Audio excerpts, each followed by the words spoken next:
आ जाए शाबाश। बिस्मिल्लाह रहमान रहीम। आ जाए। ओके जी, बिस्मिल्लाह रहमान रहीम। तो एनाटमी में हेड एंड नेक के अंदर the most important section we will start today is all about cranial nerves. ठीक है, कि कौन सी नर्व कहाँ से गुजरेगी वो तो हमने पढ़ा है, जो बेस ऑफ द स्कल के अंदर फोरामेन लगती है। ठीक है, और फिर जो है ना हमने इसकी डायरेक्शन और कोर्स पढ़ बातें नहीं, कोर्स और डायरेक्शन पढ़नी है और इसकी क्लिनिकल सिग्निफिकेंस पढ़नी है। ठीक है, तो यहाँ से आप लोग हेडिंग दे दें what is cranial nerve.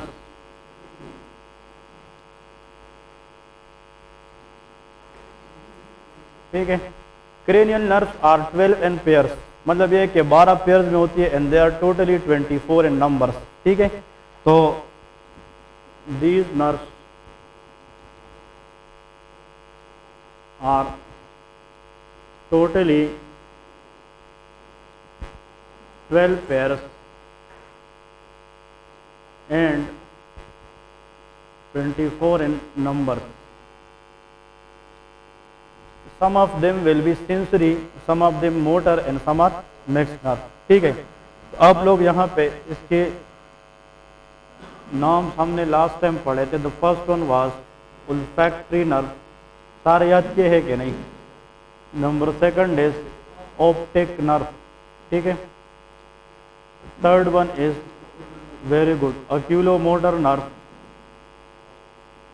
Oculomotor nerve. Fourth one is trochlear nerve. ठीक है, फिफ्थ इज ट्राइजेमिनल नर्व, इसकी 3 ब्रांचेस हमने पढ़ी थी, ophthalmic division, mandibular and maxillary. ठीक है, इसके बाद the sixth one is abducens nerve, abducens nerve. Seventh is facial nerve, vestibulocochlear nerve, vestibulocochlear nerve. Glossopharyngeal nerve, glossopharyngeal nerve, इसको ये नर्व इसलिए कहते हैं ना ग्लोसोफेरेंजियल, ये majority of the pharyngeal muscle को सप्लाई करती है, फेरिंग्स। ठीक है, that is glossopharyngeal nerve. 10th is vagus nerve,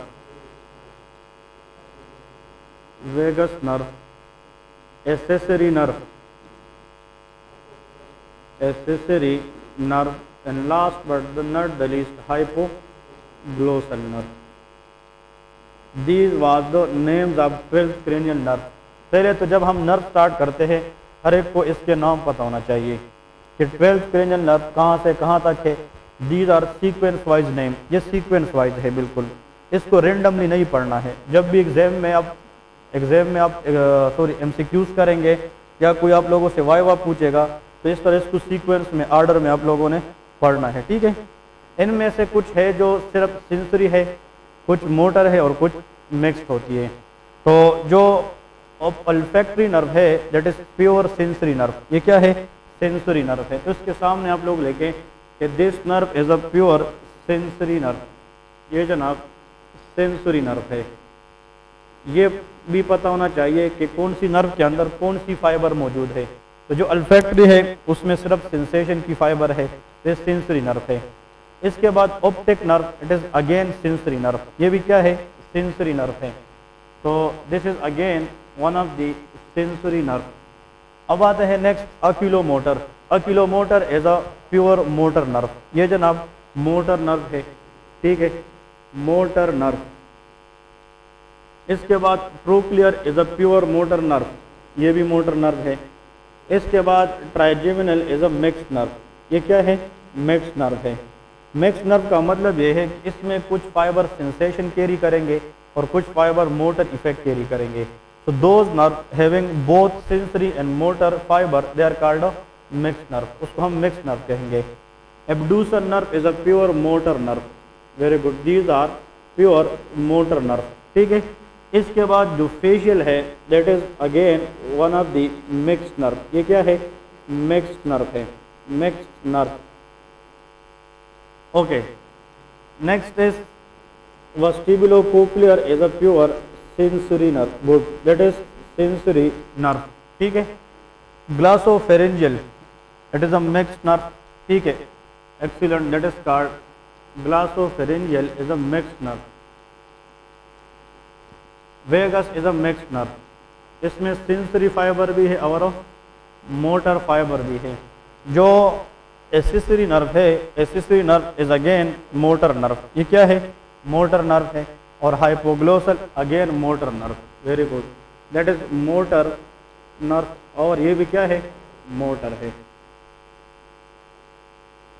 ठीक है जी।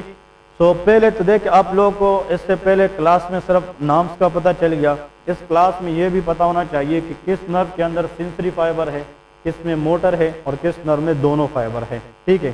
तो इसका एक निमूनिक याद रखना है आप लोगों ने।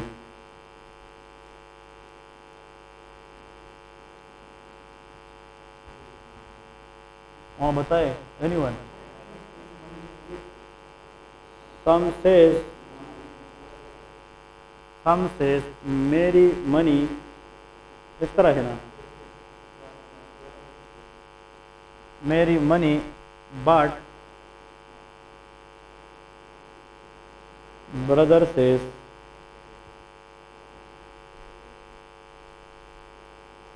बिग ब्रेन, बिग स्कल नहीं है, हाँ ठीक है, बिग ब्रेन है, मैटर मोर, ठीक है। याद रखना कि some says marry money but my brother says big brain matter more, ठीक है। क्या जी,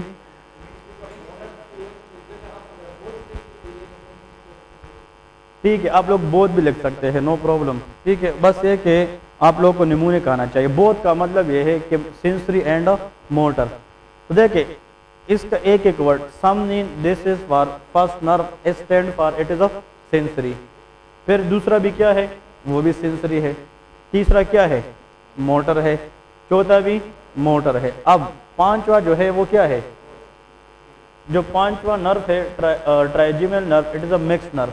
तो मिक्स में तो सेंसरी भी है और मोटर में, तो बी स्टैंड फॉर बोथ। इसका मतलब बोथ का मतलब यह है it have sensory plus motor both fibre, और जिसमें दोनों हो उसको क्या कहेंगे, मिक्स नर्व कहेंगे। 6 क्या है, मोटर, फिर 7 में बोथ है, मिक्स्ड है, यहाँ पे वेस्टिबुलो कोक्लियर सेंसरी, 9 10 मिक्स्ड है बोथ, और आखिरी 2 क्या है, ये भी मोटर है और ये भी मोटर है। क्लियर है? तो ये पॉइंट्स आप लोगों को ये रिमाइंड कराएगा, very easy, this is very easy to understand कि which nerve is sensory, which is motor and which have both fibre, sensory and motor. Clear है? इसके साथ मैं 2-3 MCQs ऐड करना चाहूँगा which will be helpful in the exam, ठीक है। इसके साथ एक एक को हम पढ़ेंगे आगे, लेकिन यहाँ पे सिर्फ एक को 2 पॉइंट्स ऐड करूँगा जिससे आप लोग को हेल्प मिलेगा एग्जाम में कि वो 1 लाइन MCQs किस कराते हैं। तो इसमें जनाब साथ में लेके फर्स्ट MCQs, द शॉर्टेस्ट, बात है नहीं please, nerve in cranial nerve is, the shortest nerve in the cranial nerve is olfactory nerve, वो फर्स्ट नर्व है। मतलब ये कि इन सब नर्व की कंपैरिजन पे वो नर्व जिसकी कोर्स बहुत कम है, छोटी है, वो कौन सी है, olfactory नर्व है। तो the first cranial nerve is the shortest nerve in the whole cranial nerve, olfactory nerve, ठीक है जी। फिर इसके बाद next, the longest course of the nerve, very good, vagus nerve, the longest course in cranial nerve, that is known as vagus nerve. ये 1 line MCQs है, ठीक है। ये इंफॉर्मेशन सबको पता होना चाहिए। इन सब में से शॉर्टेस्ट नर्व कौन सी है, ओल्फैक्टरी है, लेकिन इन सब में से लॉन्गेस्ट कौन सी है, वो वेगस नर्व है, स्टमक तक भी आई है, इतनी लॉन्गेस्ट नर्व है, ब्रेन से होते हुए नीचे स्टमक तक भी आ चुकी है, ठीक है। इसके बाद आते हैं कि दी थिकेस्ट नर्व, दी थिकेस्ट नर्व। अब इसमें फर्क, लॉन्गेस्ट और थिकेस्ट में फर्क होता है, ठीक है। The thickest nerve in cranial nerve is, अब देखें यहाँ से आप लोग माइंड थोड़ा सा जो है ना, जहन जो है ना यहाँ पे लगाए तो आसान हो जाएगा। आप लोग 1 से लेके 12 तक जितने भी नर्व थे उनमें किसी में जो है ना या डाई या ट्राई नहीं आता, सिर्फ एक में आता है, विट इज ट्राइजेमिनल। ट्राइजेमिनल एक नर्व है जिसके ट्राई मीन 3 डिवीजन हैं, तो ये सारे एक एक डिवीजन आगे देगी, लेकिन ये कितना देती है 3। तो जो बंडल में एक चीज हो वो कैसा लगेगा, और जो 3 हो तो कौन सा थिक होगा, जिसमें 3 डिवीजन हो। So the thickest nerve in the whole cranial nerve will be trigeminal nerve. ये ट्राइजेमिनल है, ये थिकेस्ट नर्व है, trigeminal nerve. Next MCQ, all cranial nerves, एक एक चीज भाई लिखे। ये लास्ट टाइम जिसको पढ़ाया था इन लोगों को इस तरह नहीं पढ़ाया है, लेकिन I guess from the last MCQs paper these are very important points. ठीक है, ये एक एक चीज आप लोग लेके, वैसे होने पे तो इंसान कहता है कि ये तो बहुत आसान है, लेकिन इस पर अगर आप प्रैक्टिस नहीं करेंगे फिर इंसान भूल जाता है। ठीक है, तो इसमें लेके all cranial nerve have connection with brain stem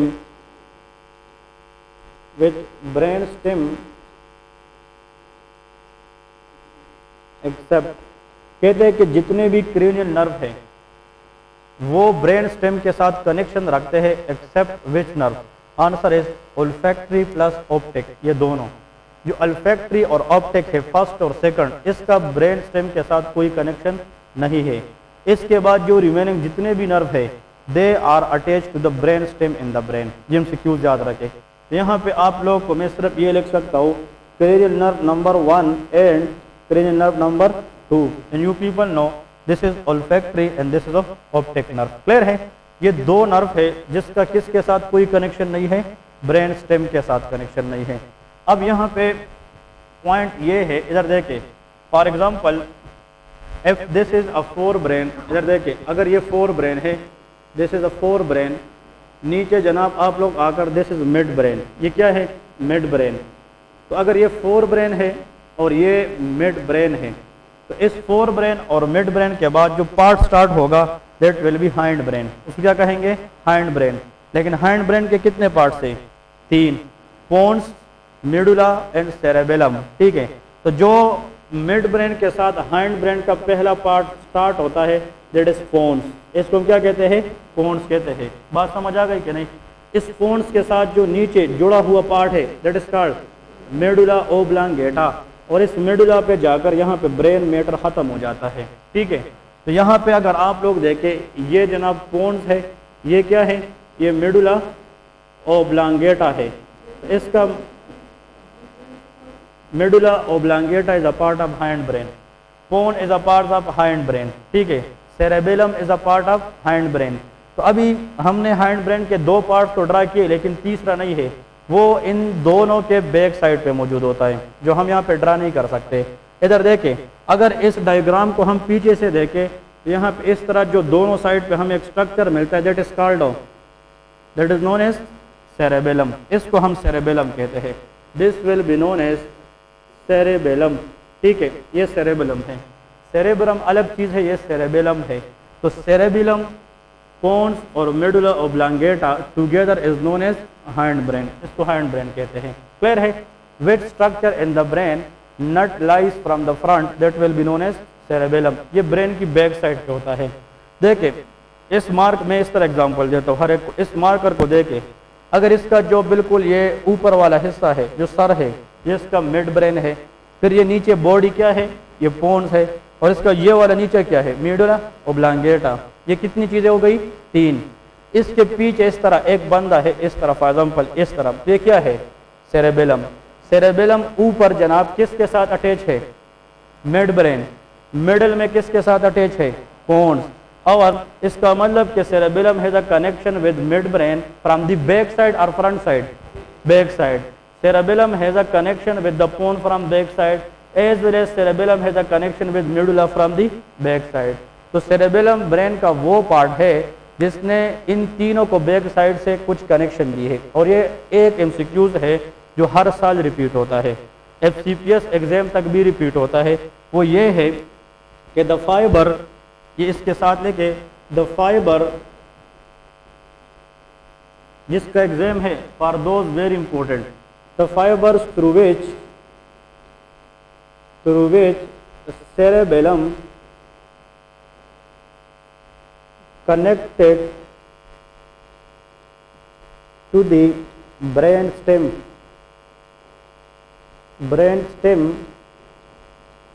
is called dash। अब इधर देखिए, ये क्या है शाबाश बताए सारे, दैट इज मिड ब्रेन। इसके साथ नीचे क्या जोड़ा हुआ है, पोन्स, और ये क्या है, मेडुला। इसको और इसको, इन तीनों को हम अगर कंबाइन कर दे, इन तीनों को, that will B brain stem. इसको हम क्या कहते हैं, ब्रेन स्टेम। तो आज के बाद याद रखें, what is brain stem, it is the collection of mid brain, pons and of medulla oblongata. Clear है। तो इन तीनों पार्ट्स ये पीछे से कनेक्ट है कि नहीं, और ये जिस फाइबर के जरिए, जिस एक्सॉन्स के जरिए पीछे से इन तीनों को कनेक्शन देता है, they is a group known as peduncles. इसको हम क्या कहते हैं, पिडंकल्स कहते हैं। मतलब वो फाइबर PEDUNCLE, पिडंकल। पिडंकल वो फाइबर है जिसके जरिए सेरेबेलम इन तीनों चीज़ों को पीछे से क्या है, अटैच है। बात क्लियर है। तो इन तीनों स्ट्रक्चर में सबसे ऊपर वाला स्ट्रक्चर कौन है, हाँ, मिड ब्रेन। तो यहाँ पे भी फाइबर है ना, इन फाइबर को हमने कौन सा नाम दिया, हाँ जी, पिडंकल्स।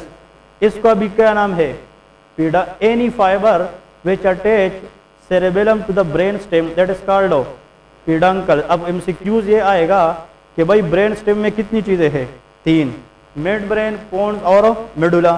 तो ये पिडंकल ये किसको मिलाता है, सेरेबेलम को मिड ब्रेन के साथ। ये सबसे ऊपर है कि नीचे, तो दैट इज सुपीरियर पिडंकल। इसको क्या कहते हैं, सुपीरियर पिडंकल।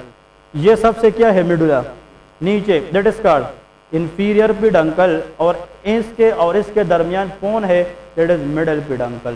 तो ये एमसीक्यूज। तो जो कॉमनली रिपीट क्वेश्चन है वो ये है, which one of the following structure connect cerebellum with the mid brain, answer will be superior peduncle. मतलब हर वो फाइबर जो सेरेबेलम को ब्रेन स्टेम के साथ मिलाए वो तो पिडंकल है। फिर ब्रेन स्टेम के तीन लोग हैं, ऊपर वाला मिड ब्रेन है तो वो पिडंकल क्या होगा, सुपीरियर। पोन्स मिडल में है वो मिडल पिडंकल है, और मिडुला नीचे है तो वो इंफीरियर पिडंकल है। क्लियर है। ये तीन, for me this will be the MCQs in the exam, remember it, के विच पिडंकल या विच कनेक्शन या cerebellum connected to the mid brain through which fibre, answer will be superior peduncle. इस चीज को ज़हन में रखते हुए इधर देखें, तो आज के बाद ब्रेन स्टेम में अगर हम बात करें तो ब्रेन स्टेम में कितने चीज आती है, तीन, बताए। इस मिड ब्रेन के साथ जो कनेक्शन है वो क्रेनियल नर्व नंबर 3 का है और क्रेनियल नर्व नंबर 4 का है। तो how many nerve has a connection with mid brain, 2, 3 and 4। ठीक है। फिर इस पोन्स की तरफ, ये जो है ना, इधर देखे पोन्स, ये पोन्स है और ये क्या है, मेडुला। तो इसके दरमियान ये एरिया जो है, this is a junction which connect pons with medulla, that is pontomedullary junction. इसको हम क्या कहते हैं, pontomedullary junction, the junction which connect pons with the medulla. और ये क्या है, बॉडी ऑफ द पोन।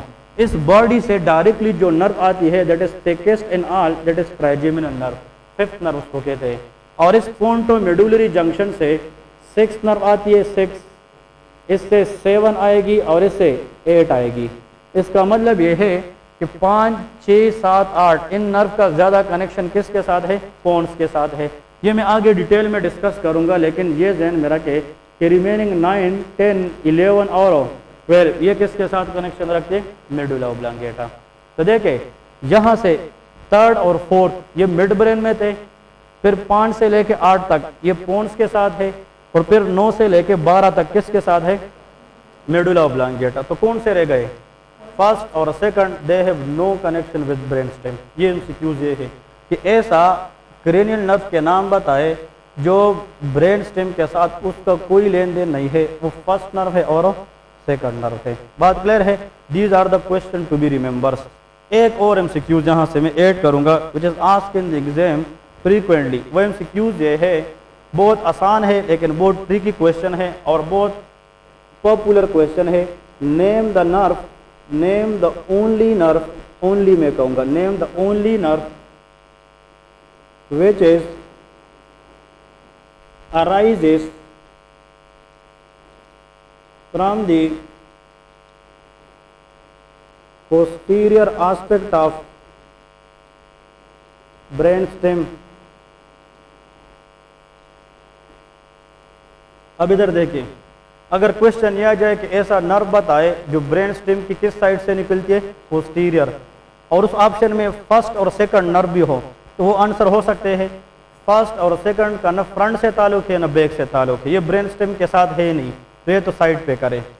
फिर आते हैं ब्रेन स्टेम में, तो ये सारा इलाका आता है ना जिससे रिमेनिंग सारे नर्व आती है। तो ये सबसे ऊपर वाला हिस्सा मैंने क्या बताया था, this is a mid brain, very good. ये इसका इंटीरियर सरफेस है तो ये इसका पोस्टीरियर है। ये इंटीरियर पोन है, ये इसका पोस्टीरियर है। Interior medulla and posterior, interior को हम वेंट्रल मेडुला और डोर्सल मेडुला भी कहते हैं। क्लियर है। अब इधर देखें, मैंने यहाँ से फॉर एग्जाम्पल ये मार्कर देके, ये यहाँ से एक क्या निकली है, नर्व निकली है। So this nerve is from the front of the midbrain, ठीक है।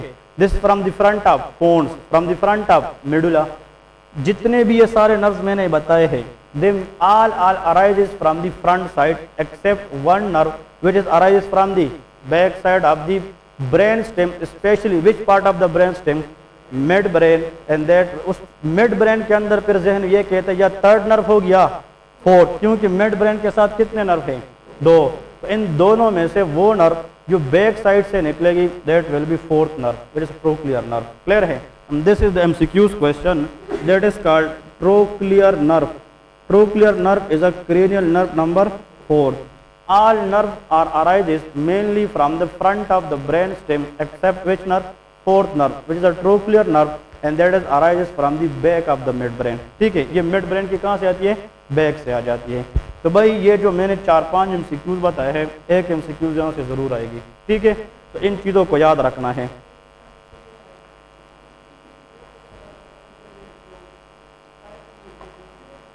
फाइव जो है ना, इस पोन्स की मेन बॉडी से आती है, लेकिन ये तीनों, ये पोन और मिडुला की जंक्शन से आती है, लेकिन ज़्यादा पोन की साइड से आती है। लेकिन इसको हम डिटेल से पढ़ेंगे। देखें, first second have no connection with mid brain, sorry brain stem. Third fourth arises from the mid brain. Fifth six seven eight pons और रिमेनिंग 4 इज मेडुला। लेकिन the only one nerve which arise from the posterior aspect of the brain stem answer is trochlear nerve. ठीक है, ये trochlear nerve है। वो आते हैं, वो मतलब कार्टेक्स में जाएगी, सेरेब्रल कार्टेक्स फोर ब्रेन के अंदर से। ठीक है, लेकिन आप लोग ये कह सकते हैं कि first two they have a connection with fore brain direct. ये किसके साथ होते हैं, फोर ब्रेन। इसको direct extension of the brain कहते हैं, लेकिन रिमेनिंग जितने नर्व है they have the connection with the brain stem. तो brain stem is very very important part of the brain because they provide the connection for many cranial nerve. ठीक है, तो अगर एमसीक्यूज दिया जाए ना, एक बंदे को हाइड्रोसेफिलस है, हाइड्रोसेफिलस किया था, इंक्रीज किए सिर्फ रिटेंशन, कल बताया था ना। अगर एक बंदे को हाइड्रोसेफिलस है, या एक बंदे को ब्रेन इडीमा है, या एक बंदे को ट्यूमर है, तो ये सारी वो कंडीशन है जो ब्रेन के अंदर स्पेस ऑक्युपाई करेंगे, उसको स्पेस ऑक्युपाइंग लीजन कहते हैं।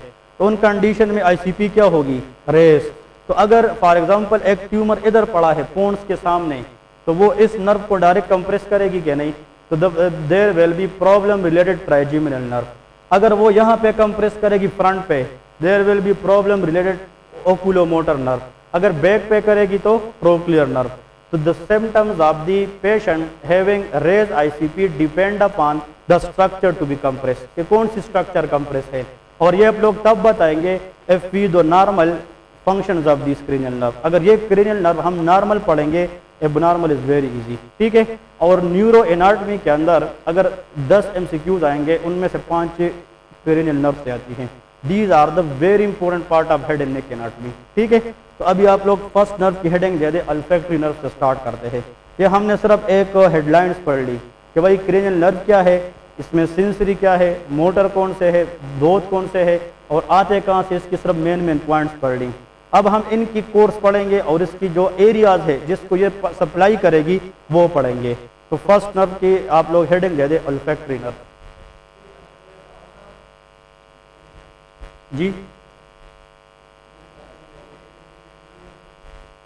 It is not the part of mid brain. किसने कहा मिड ब्रेन का पार्ट है यार? Cerebellum is the part of hind brain but it lies on the back of brain stem. ये है सेरेबेलम, जो खुद है ना, ये हाइंड ब्रेन का हिस्सा है, लेकिन सिर्फ पड़ा हुआ कहाँ है, बैक साइड पे पड़ा है, पोस्टीरियर साइड पे पड़ा है। लेकिन शाबाश, ओल्फैक्टरी नर्व, इसके जो मेन बुक में सिर्फ दो लाइन है, लेकिन इसकी जो एमसीक्यूज है I want to share with you people, it will help you in the exam. यहाँ पे आप लोग लेके ओल्फैक्टरी नर्व,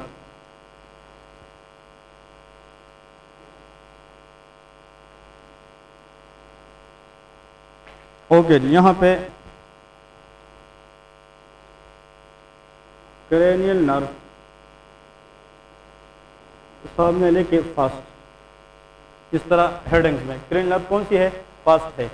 इसके बाद लेके या नेचर, इस नर्व की नेचर आप लोग लेके सामने लेके सेंसरी, ये कौन सी नर्व है, सेंसरी नर्व है, ऐसा है ना, सेंसरी नर्व, ठीक है। इस एक ही फंक्शन है, फंक्शन लेके responsible for the sensation of smell, ये किसके लिए होता है, स्मेल के लिए। किसी चीज़ को अगर हम सूंघते हैं ना, किसी चीज़ की मतलब ऑर्डर जो बू होती है वो हम किस नर्व के जरिए करते हैं, ओल्फैक्टरी नर्व। तो ये पॉइंट जो है ना, ये इम्पोर्टेंट है कि responsible for the smell sensation, smell sensation, ये मेन पॉइंट है इसके। ओल्फैक्टरी नर्व वो नर्व है जो स्मेल सेंसेशन के लिए काम करती है, ठीक है। इसके बाद हेडिंग दे दे कोर्स, इसका कोर्स कैसा है और इसमें हमने कौन कौन सी चीज़ें देखनी होती है। ओल्फैक्टरी नर्व जो है, इसकी जो मेन कोर्स है ना, बुक में मेंशन नहीं है, लेकिन आप लोगों को इसके मेन एमसीक्यूज बताऊंगा। देखिए, अगर ये नेजल कैविटी है ना, फॉर एग्जांपल नेजल कैविटी, ये सुन ले, दिस इज नोज, ये नेजल कैविटी है, ऊपर ब्रेन है। फॉर एग्जांपल अगर हम इस नेजल कैविटी के जरिए कहाँ पे जाना चाहे, ब्रेन में, तो nasal cavity is separated from the brain by the help of ethmoidal bone. किस बोन, इथोमॉइडल बोन। यहाँ पे इथोमॉइड बोन है, यहाँ पे इथोमॉइडल साइनस है कि नहीं, ये हमने पढ़े थे। अगर कोई ये पूछे कि भाई नोज से अगर हम ब्रेन को इधर से सेपरेट करते हैं तो किस बोन के जरिए, इथोमॉइड बोन के जरिए। और अगर कोई बंदा यहाँ से नोज के साइड से ब्रेन में जाना चाहे तो किस बोन के जरिए जाएगा, इथोमॉइडल बोन की फोरामेन के जरिए जाएगा। क्लियर है। तो देखिए, ये ओल्फैक्टरी नर्व ये स्मेल के लिए है, तो इसका कनेक्शन नोज के साथ होगा, लेकिन ब्रेन को ये जाएगा किस बोन के अंदर से, इथोमॉइडल। और इथोमॉइडल बोन के अंदर जो हमने पढ़ा था वो पार्ट जहाँ से ये नर्व पास होगी उसको हम क्रिब्रिफॉर्म प्लेट कहते हैं। क्या कहते हैं, क्रिब्रिफॉर्म प्लेट। और फिर जाकर ये ब्रेन को जाएगी और ब्रेन के अंदर हायर कॉर्टेक्स में या हायर सेंटर में जाकर वहाँ पे ये ख़त्म होगी और ये आखिर में क्या करेगी, ये जाकर हमें सेंस देगी कि हम किस चीज़ को स्मेल कर रहे हैं। फॉर एग्जाम्पल ये काना है या स्वीट है या कुछ भी चीज़ है, उसकी आइडेंटिफिकेशन फिर कौन करेगी, ये ब्रेन करेगी। और ब्रेन डिसाइड करेगी कि दिस स्मेल इज गुड और बैड। तो अगर गुड है आप वहाँ पे बैठ जाएंगे, बैड है तो आप वहाँ से रिमूव हो जाएंगे। क्लियर है। तो कहने का मतलब ये है, एक एक चीज़ बता रहा हूँ, इधर देखें। अगर फॉर एग्जाम्पल हम वैसे फॉर एग्जाम्पल अगर हम एक नोज को ड्रा करें, नोज फॉर एग्जाम्पल ये नोज है, ठीक है। तो नोज के ऊपर यहाँ पे जनाब जो मेन पेरेन्काइमा है दैट इज ब्रेन। नोज के ऊपर क्या है, ब्रेन। अगर नोज की साइड से हम कहाँ पे जाना चाहते हैं, ब्रेन में। तो ये बात आप लोगों को पहले से बता चुका हूँ। This bone is called ethmoid bone. ये एमसीक्यू है। ये कौन सा बोन है, इथोमॉइड बोन है। पहला पॉइंट ये याद रखें। अब इस नोज के अंदर जब हम देखते हैं ना, नोज के अंदर जनाब ईच साइड पे बोन्स की एलिवेशन हमें मिलती है, वो हमने डिस्कस की है। They are called conchas. इसको हम क्या कहते हैं, conchas. There are bony projection on each side of the nose and they are called conchas. इधर देखें, तो अगर हम नोज को यहाँ पे ड्रा करें, for example this is a knows, अगर इसको हम मैग्नीफाई करें तो इसकी यहाँ पे एक प्रोजेक्शन हमें मिलती है, एक यहाँ पे मिलती थी और एक यहाँ पे। कितनी कोनकास थी, 3। Very good. This upper one is called superior concha. इसको हम क्या कहते हैं, मिडल कोंकास, मिडल कोंका।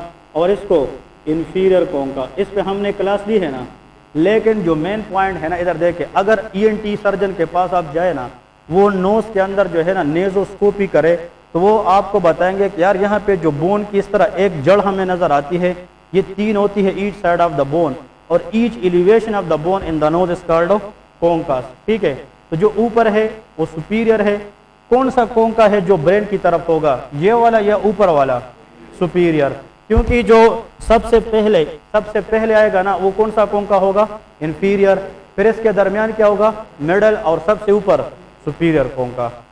इस सुपीरियर कोंका के ऊपर जनाब नोज को एक एपिथेलियम ने कवर किया है। किसने कवर किया है?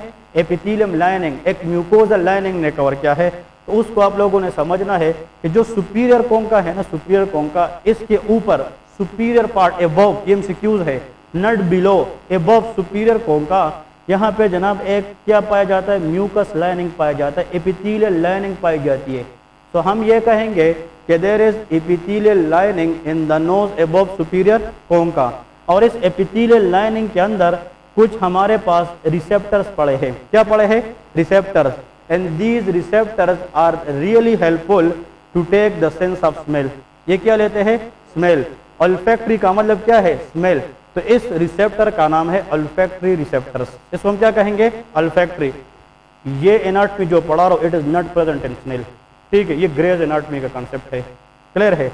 लेकिन ये कि इसको सीख ले, you will be very very successful in the exam too, ठीक है। ये सारी जो डैमेज है, इस तरह क्वेश्चन आते हैं ना, अगर एक बंदा यहाँ पे उसको डैमेज है, कौन सी नर्व जाएगी, ये से लोग सीखते हैं।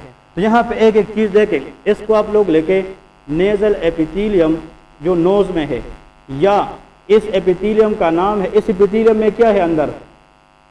Olfactory receptor. तो इसको ऑल्फैक्टरी एपिथेलियम भी कहते हैं।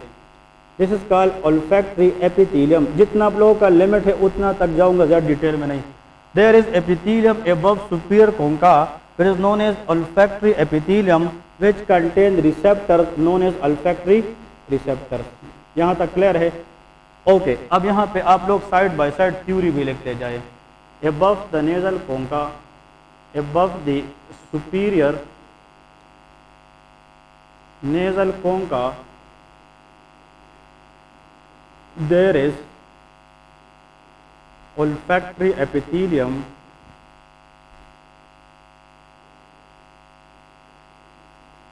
which contain what? Olfactory receptor। इसको स्मेल रिसेप्टर भी कहते हैं, इसको olfactory रिसेप्टर भी कहते हैं, ठीक है जी। समझ आ गई शायद आपको कि जो सुपीरियर कोंका है ना, इसके ऊपर जो एपिथेलियम है उसका नाम है olfactory एपिथेलियम, और उसके अंदर जो रिसेप्टर है उसका नाम है olfactory रिसेप्टर। क्लियर है? मैं अब इधर देखें, इस एरिया को हम इधर लाते हैं। ये फॉर एग्जांपल सुपीरियर नेजल क्या है? कोंका। सुपीरियर नेजल कोंका के ऊपर ये क्या है? ऑल्फैक्टरी एपिथेलियम, और इसके अंदर ये क्या है? ऑल्फैक्टरी रिसेप्टर्स है। क्लियर है? जब न्यूरोलॉजिस्ट ने देखा ना, इधर देखे, इस ऑल्फैक्टरी रिसेप्टर को कुछ इस तरह हेयर लाइक स्ट्रक्चर आए थे। क्या थे? Hair like structure. और ये हेयर लाइक स्ट्रक्चर आपस में सारे कनेक्ट हुए थे, और इन लोगों ने एक फाइबर बनाया था। एक इस तरह फाइबर बनाकर इस तरह ऊपर गए थे, और यहाँ पे इस तरह राउंडेड पार्ट है, और फिर यहाँ से जनाब इसके अंदर न्यूक्लियस था, और इससे अपने फाइबर निकले थे। अब इधर देखें, हाँ ये बहुत कॉन्सेप्चुअल पाथवे है। This is called superior nasal concha. इसके ऊपर एक एपिथेलियम है, उसको क्या कहते हैं? Olfactory epithelium. इस एपिथेलियम के अंदर जो रिसेप्टर थे उसका नाम क्या है? Olfactory receptor. उस ऑल्फैक्टरी रिसेप्टर के ऊपर इस तरह हेयर लाइक स्ट्रक्चर थे। क्या थे? हेयर लाइक स्ट्रक्चर थे, और वो हेयर लाइक स्ट्रक्चर इस तरह एक कनेक्शन के साथ आपस में जुड़े हुए थे, इस तरह। बात क्लियर है? और इस कनेक्शन को जब हम ऊपर ले गए तो ये खत्म हुआ था, फिर ये किसके साथ कनेक्ट था? एक राउंडेड पार्ट के साथ, और इसके अंदर क्या था? Anything which is rounded in shape containing nucleus will be known as cell body. इसको हम क्या कहेंगे? Cell body. सीएनएस के अंदर हर वो चीज जिसको राउंडेड हो और इसके अंदर क्या पाया जाए? न्यूक्लियस। तो इस राउंडेड पार्ट को हम क्या कहते हैं? सेल बॉडी, और इसको सोमा भी कहते हैं।